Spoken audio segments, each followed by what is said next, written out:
Alright, let's venture into core seating. Got the core shaker. I made a new rail last night. It's a 1/4 inch taller than the old one, so I'm going to see if it gives me any trouble when I flip them. If so, I'll trim it. A little nicer. My craftsmanship stepped up a notch on this one. Okay, let's do this the easy way. It's the top loader.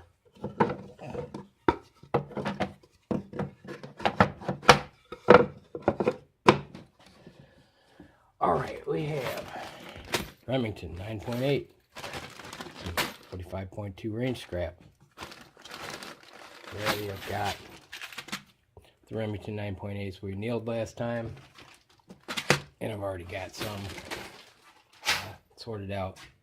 So, let's see.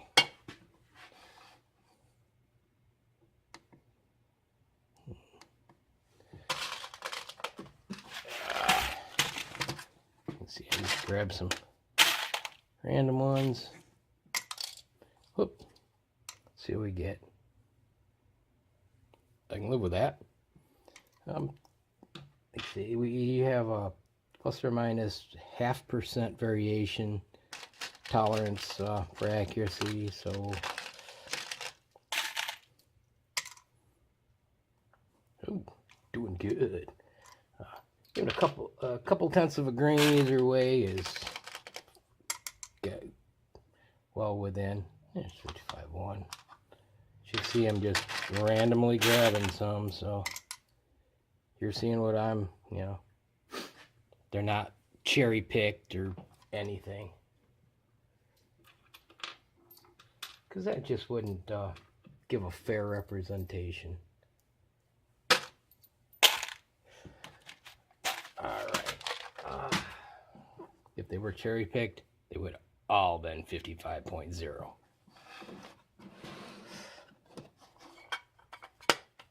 Alright, let's get this party started.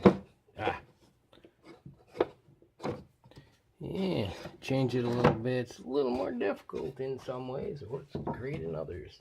I don't have to worry about rolling out this hole now. And this one, nice, and still got the top there, so it's easy to cover if I don't want to shake it. Alright, start out with these. I really do roll out this side hole, but only one to keep dibs on. It's much easier because the palm covers it when you shake them. If you choose to shake them, it is core shaker. Oh, could say lead core got mixed in there, but yeah, I usually just kind of roll them around with my hands. It works just as well. Less stress on my back.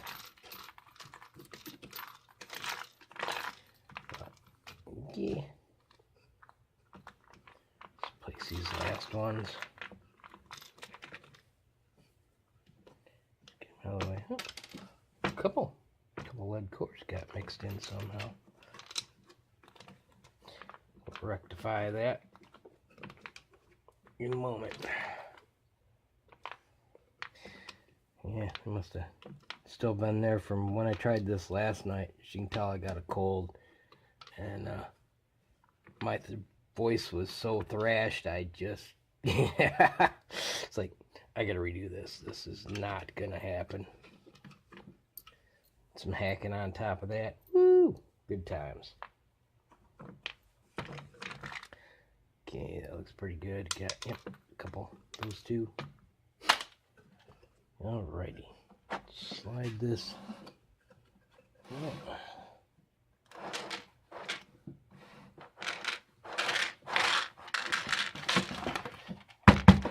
Yeah, that part still works good.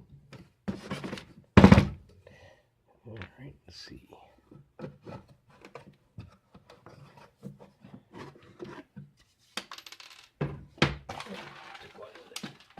Okay,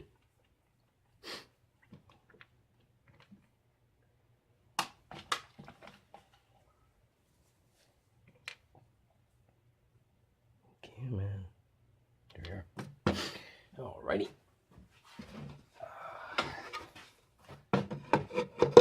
Time to see if the extra fence height is for or against me. Hey, not a big deal. Good. I'm happy. That was dumb. Yeah, the other fence, it was a little warped, and give it a little tweak. And in a thin spot, there's a knot, and well, we all know what knots have a tendency to do. Yeah. She let loose. It's like, well, I can glue it, which I did, but oh yeah. Been talking about making a new one. So that's what we did.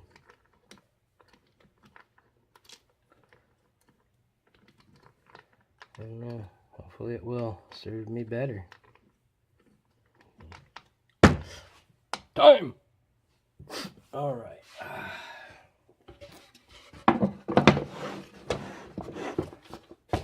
It's back over.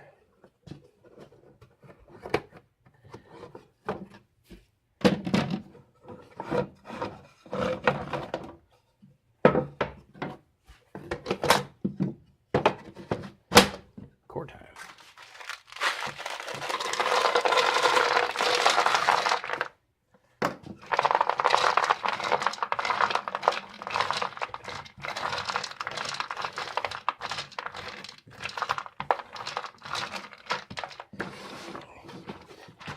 Core shaker.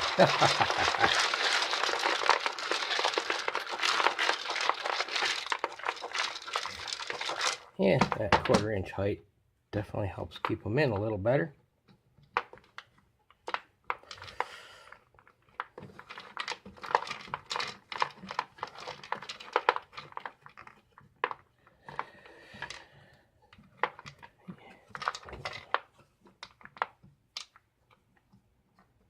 Always something you get a feeling by hand.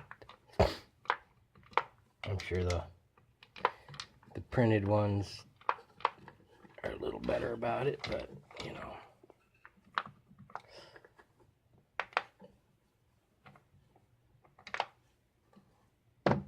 I'm a few shy. Oh, I can fix that.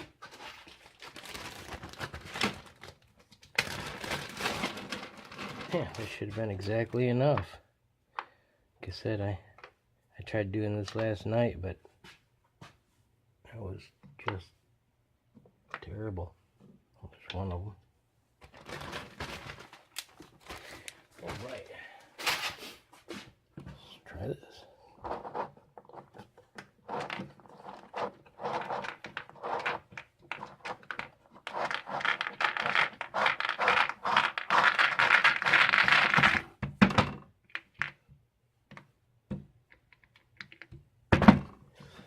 See if we got any malformed mouths on the cases. Oh, beauty. I usually have at least, well, okay. I got a blank one there. It's always got to be something, right? If things went perfect, we'd wonder what was wrong. All right, so those are ready.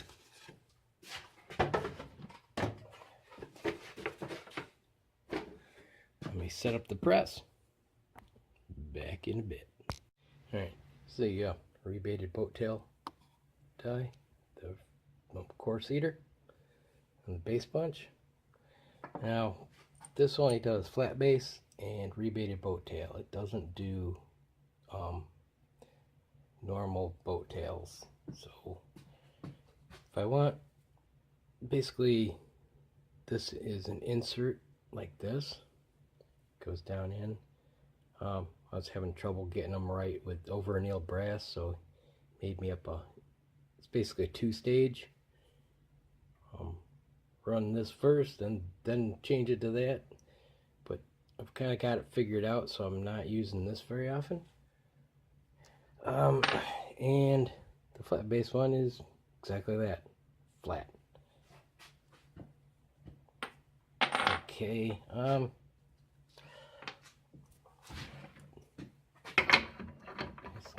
yeah, like any other die, screw this baby in and adjust it.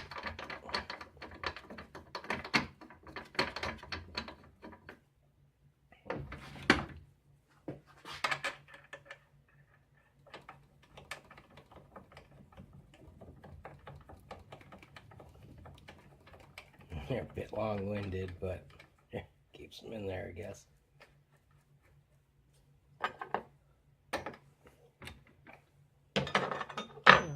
Alright, lube.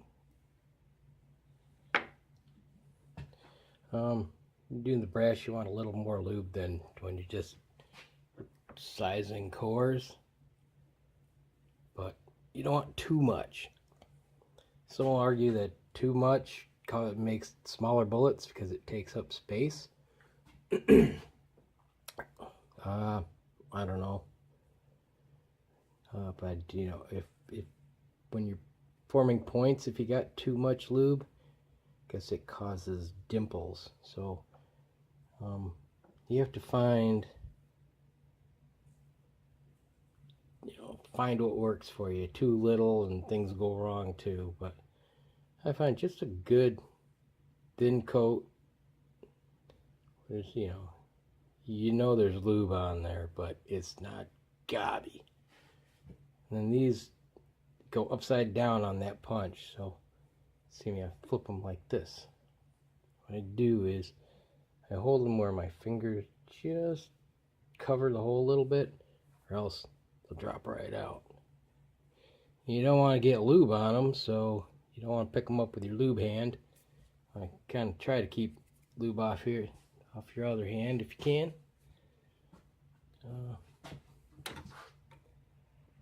Run her up. Let's see if I got it adjusted right. Looks pretty good.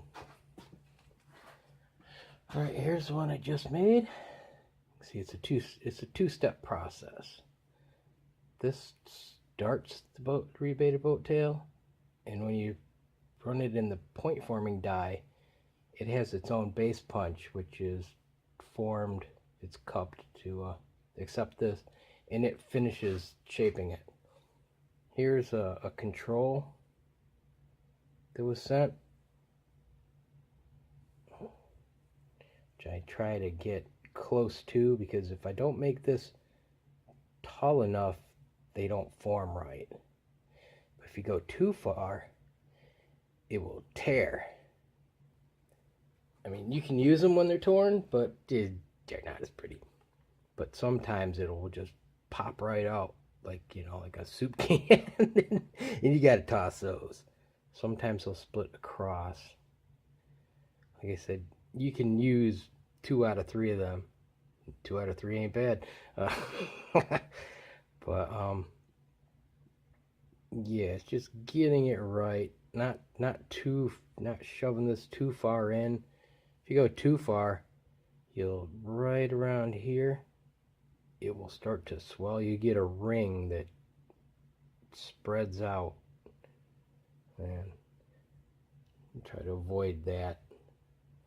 And also, when you're doing that, you're putting a lot more pressure, shoving that lead up in there, and destroy the base. Like I said, most of them are savable. If it's split across, split here, as long as it hasn't flipped open, a lot of times just a little part will just boink. Usually run them through the point forming die, it squishes it together, you can barely see it. Right, well, the points are another matter, but most of those are fine too.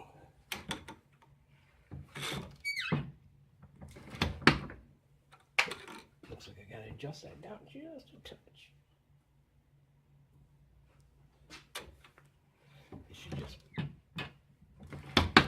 It should just drop right out pretty much. Let's see, get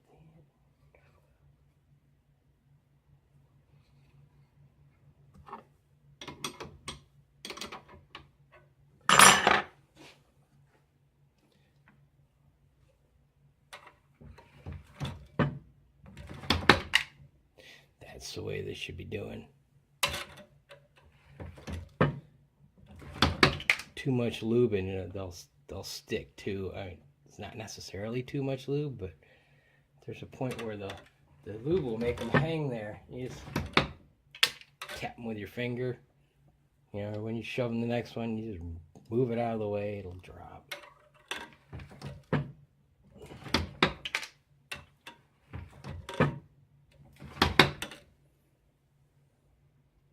Yeah, still looking good. And then, yeah, 315 on the board. So give it a little pause at the end, just to let the lead finish flowing. Speed and consistency, and you know, going to the end of the stroke and everything, you know, creates you know. Say the more consistent you are, the more consistent bullets you'll make. How good at it I really am? I don't know. Like I said, I haven't been at this, you know, for a long time. I think less than 6 months, and it hasn't been steady. So there are days where I'll spend, you know, quite a bit, I won't do it for a while. First, you know, got frustrated a little bit, but I didn't give up. If I would have given up its first sign of frustration, it would have been day one. Yeah, everything's a learning. You know, I was like, okay, adjusted a little too much. Ooh, back it off a little too little. Finding that, I mean, several of these dies you can adjust either here or up here, but then, you know, getting the lock ring to lock in and not move, I found I was having them back off from vibration and screw things up. And some of them, the point form die, you lock that sucker in place and you only adjust it by turning the entire die. But yeah, so I started locking that sucker down on all of them just to avoid problems, because I was getting some inconsistency. I'm like, okay, why are these cores suddenly getting either lighter and lighter or heavier and heavier? Or the bases on these changing how, you know, uniform they were. So yeah, there's, like I say, every die maker does things different. Some of them have their own presses. I guess BT is said he's getting ready to start his own line of presses, which could be modified. I guess he makes a modified Lee Classic cast with buffed up the leverage, you know, what the heck you call it, put down there. I guess they changed a few parts to make it stronger.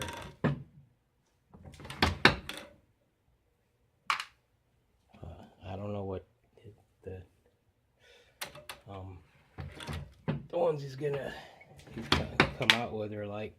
I know for I almost went with it, but I just couldn't swing the extra money for de-rimming. He has a pneumatic system, which is kind of cool, but I'm thinking could be like a paper puncher for your hand. I don't know. Basically, you hook it up. It hooks up. I'm not sure. Oh, Yeah, that's right. There's the press mounts on top of a box with a couple buttons. It hooks up to an air compressor and it just cycles. So you boom, chunk them on and it shoves them up through on its own. But it was a healthy discount if you ordered it all as a kit.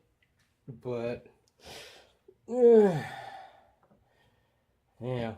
I'm on a fixed budget, so I was doing good for this. I was glad. Part of what helped me make the decision of who to go to was if 2 payments. I had to come up with like $750, but it was easier to do that, and I didn't want to put it on a credit card and pay 20-30% interest.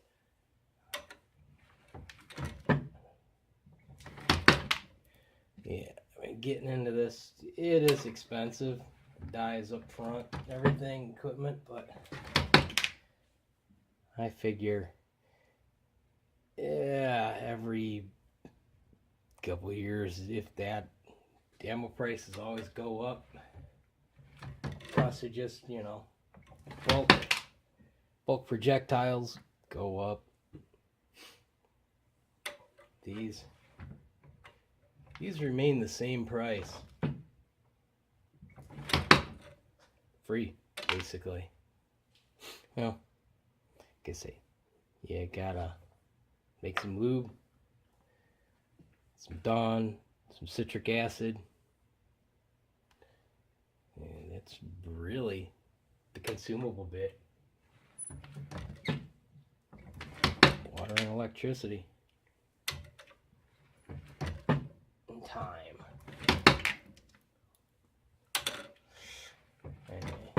If I wasn't, concentrating, if I was concentrating, sitting down, not, talk to you guys, trying to make sure, I could go a lot faster than this.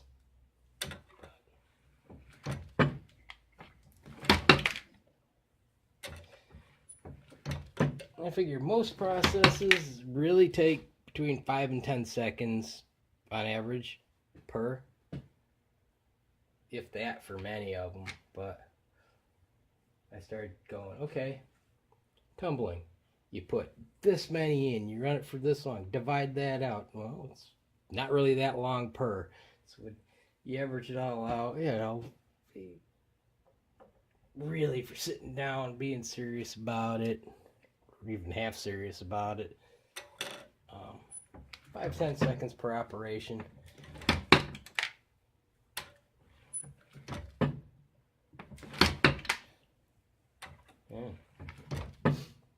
It's a nice way to just kind of zone out and relax, turn on some tunes. Let's see, I didn't grip it good. It slid out.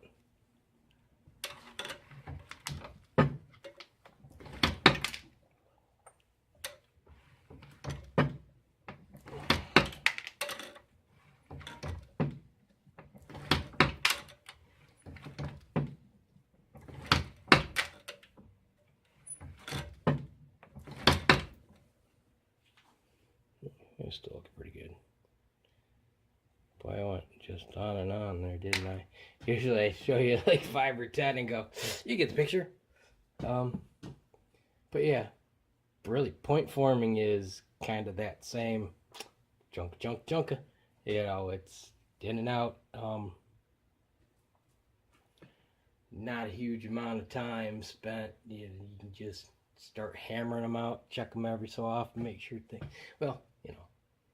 you feel something odd, you check it out, and then when everything's done, you inspect them. But yeah. Oh, sorry. Yep, you get the idea. Oh, I got a bunch to go. I went through like 45 of them. So, all right, I thought I'd roll in some footage. I didn't think to get a good close-up of what's going on. Let me use my right hand here.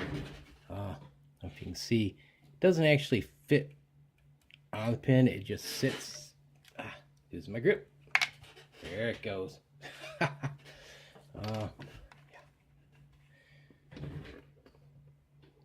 It just, you know, sits on there, so you gotta hold it. This goes up in. It expands the casing as it compresses the core. Get back far enough. Yeah. Every time I think it's kind of focused.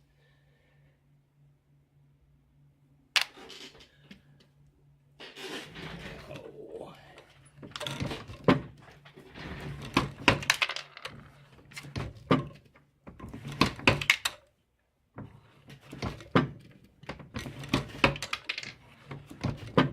It goes right along. Looking at the footage I did. I started this last night. I didn't realize how dark it was. Sometimes what you see in the viewfinder isn't what really shows. Whoop, I think that one just split. You hear how that had a dunk to it? Let's find out. Yep. Let's see if I can slip. Can you see that? Right here. See how you can see the lead. It's usable. I just put them in a different pile, you know, and load them separately. But, yeah. And sometimes, like I say, that right there, it will fold back, and this will actually flip up. It's like, you know, Popeyes popping a spinach can. Just goes boing. But those get tossed in the remelt bin.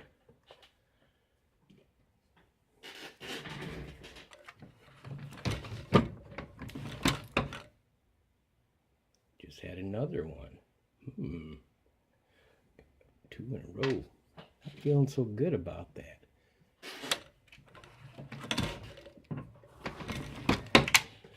And a couple weak ones. Every now and then. I don't have it too often anymore. There was a time, though. When I first started, I over-annealed a bunch of brass. And that was a common occurrence. Especially with the Remington, which is what we're using here. I was getting 50% base tears. But they're not over-annealed, as you can see.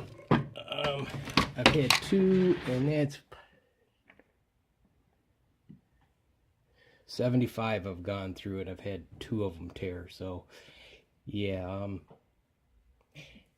the odds are a whole lot better than they used to be. Alright. Figured I would roll that in. Give a better idea of what's going on. Thanks for watching. God bless. Oh, I forgot. After you're done, you have to clean the lube off these before you can point form them. Clean the old lube off. But it's easier than you think. It's not tumbling. All you do is you throw them on a towel and roll them around. And the excess old lube come off. Because I don't know what what the pressure does to it, but it gets dark. It's kind of interesting, really. But yeah, then they're ready for point forming, which when I get my stuff back, will do. All right, later. All right. Let's see if you didn't make the cut. 5 of them, which ain't bad. A couple of them. See if you can see these. Come on. How bad those split. I'll reject those. Now. Okay. Sorry about that. These were the first ones I made. Adjusting the die. So I'll use those. Oh, and these have split bases. but they're usable. What I'll do is I'll use these when I'm setting up the point form die and adjusted it in, and if they don't work out, no big loss. Let's see. There's one here. Which one is it? I don't know if you can see that. Come on. It just won't come in, will it? Basically, it's where the firing pin hit. It broke through, but it actually filled in pretty good. It's just barely noticeable. I wish I would focus enough. Will that help? This thing is just not cooperating. Oh well. So what do we got here? The 5 that didn't work out, 5 that I used to adjust, and 14 split bases out of 315. It's not really too bad. Let's see, 15 is 5%. Sorry. So, yeah, not bad. It is. Let's see, there was something else. Oh, yeah. Here it is. A couple of severe failures. This is what happens. I was telling you how sometimes the end will separate if there's too much pressure.